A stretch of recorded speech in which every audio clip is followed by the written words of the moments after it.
Her grandmother planted the seed when she was just a child, and now this Los Angeles artist has a blooming career.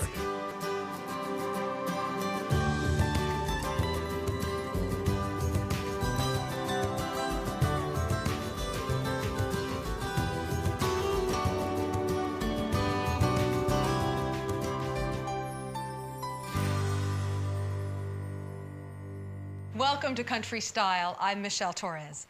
Coming up on Country Style, when one California artist followed her heart, it led straight to roses. Roses are what I really have a passion to paint.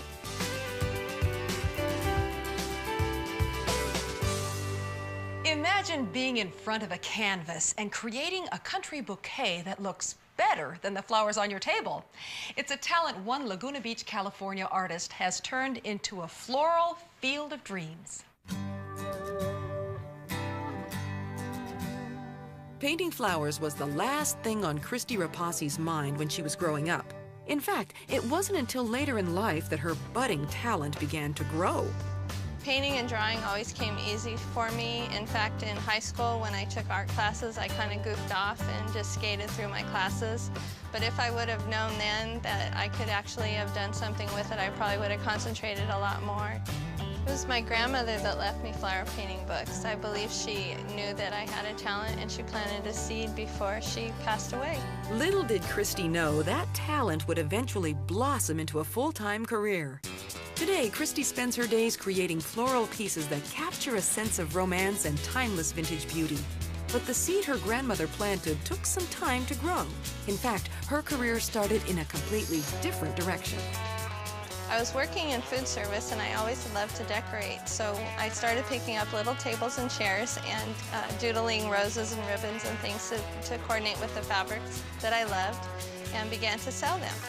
Christie's custom-painted furniture began to sell so well, she quit her job in food service and expanded her business to include painting murals. The downside of that was that I was spending way too much time away from my family, working outside of the home, and I decided to go back to school to see if I could learn to paint on a canvas where I could paint at home and try to bring some extra income in that way. Surprisingly, Christie's teachers tried to sway her away from florals and into landscapes, but Christie held onto her dream. Roses are what I really have a passion to paint, and I felt that as long as I was following my heart, that I would be successful in being true to myself. The thing I love most about painting roses is their soft colors, their lacy petals, the romance of a bouquet. Actually, the challenge of painting a rose is unending for me. My inspirations come mainly from vintage items, old fabrics, old plates, old painting books, real flowers in the garden. And the time Christie chose to launch her career couldn't have been better.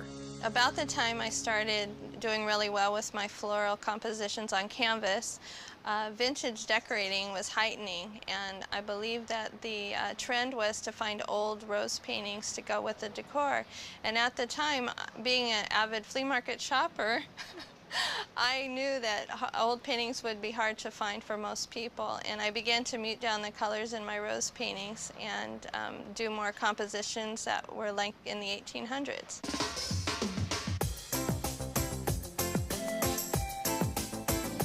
Before she knew it, her artwork was featured on the cover of a national magazine, and the paintings she thought she'd created at home required a home of their own. We moved to the warehouse to accommodate the growth of the business, and I have this one side of the office set up for an art studio. Although I do still like to paint at home, it's very inspiring there with the ocean in the background. The color palette that I like to paint in are a combination of yellows, pinks, blues, greens, soft lavenders. They're very soothing, happy, peaceful colors. Most of my paintings are completed within 3 days to a week. I believe once I have a design and a composition in my mind that it flows pretty quickly for me. Christie uses vintage frames or frames made from old moldings or ceiling tin tiles for her original canvases. She also collects old frames which she uses as molds to create new frames for her reproduction artwork.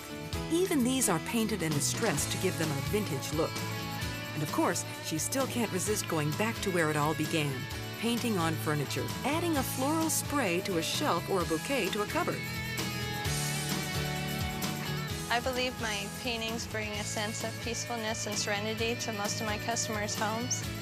As they've come and talked to me, that's the feeling they portray to me about the paintings. I believe my grandmother's intuition in leaving me the flower painting books planted a seed, and that she still watches over me to this day.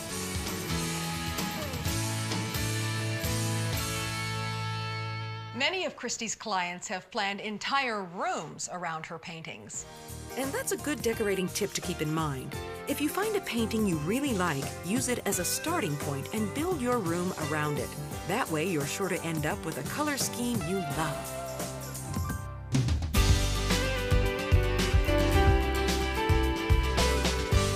When you come across a beautiful piece of art, it's hard not to wonder about the artists themselves. If they can make such a picture-perfect painting, I wonder how they decorate their home. Oftentimes, you can find artist Christie Repasy outside enjoying the Southern California breezes. Just a stone's throw away from the Pacific Ocean, on a white picket-fenced porch, Christie has brush in hand, adding strokes of color and creating one-of-a-kind paintings that are romantic and reminiscent of Victorian times. It's her love of flowers, especially roses, that provide constant inspiration. While Christie Repasy's timeless flower paintings hang in homes around the country, when it comes to her own living room, this artist turned to a homier inspiration, the floral designs on vintage dishes she found at a flea market. This is where it all begins for me. I love old things. I love to go to the flea markets and just scour for treasures. A lot of the things I find are like dishes like these. These are my chintz dish collection. The colors in these dishes are very soft and romantic, and I've collected them so that I can bring that further into the room as well as into my artwork. Beginning with a pastel palette of blues, greens, pinks, and yellows, Christie set out to turn this oversized living room into a cozy sanctuary. This room is fairly large, so I decided to set it up into two sections. One section was more for adults, more formal, where we could sit around and have a nice conversation over a cup of tea. The other side would be set up for the children sitting around watching TV and doing homework.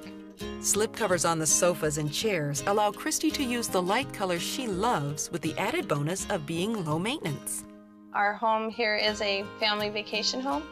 So we have a lot of traffic, a lot of kids coming in and out all summer long. What I love about the soft pastel colors is that they're romantic and very fresh, peaceful, and they just excite my eyes when I look around at all the different colors bouncing off each other.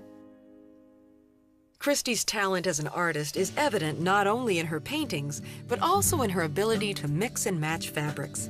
From the hand-stitched quilts she layers on the sofas to the floral chintz drapery panels found at a flea market. Florals are my main focal point of my decorating.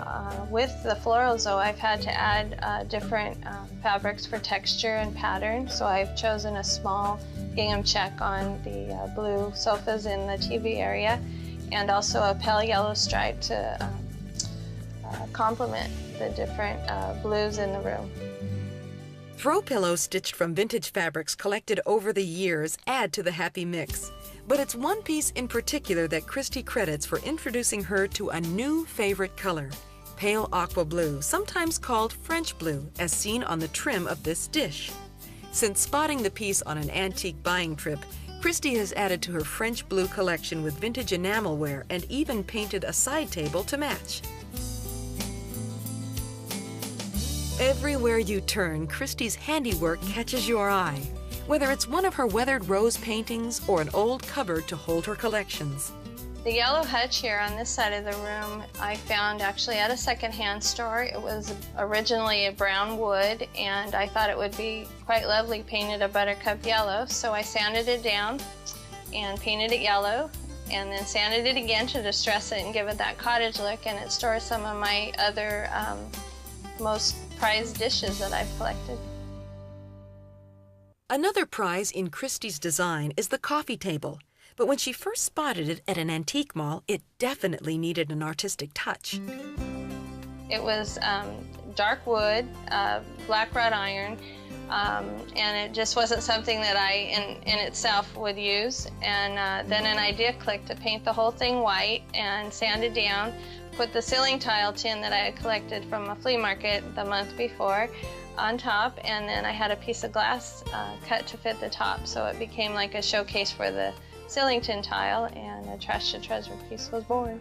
Old tin ceiling tiles are a recurrent theme in Christie's decor. She especially likes to use them to frame wall art and mirrors. Frames, it seems, are her passion.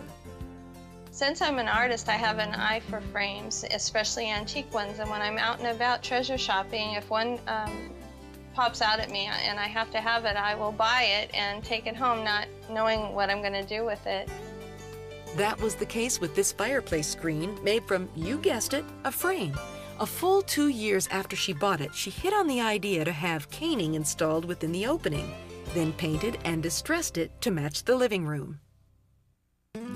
It's a picture-perfect living room where the artist often begins her day, a place that provides the ideal inspiration. When I get up in the morning, this room is so light and bright and airy. I make a cup of coffee and I come and snuggle on the couch and I contemplate my day, and it's just magical.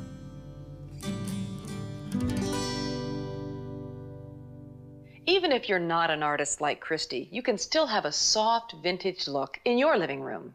Plenty of new furniture and accents are purposely distressed to create the look of time. And don't feel like you're cheating. Christie tells us even she mixes in a few pre-aged accessories. I'm so glad you joined us on Country Style. I'm Michelle Torres, and we'll see you next time.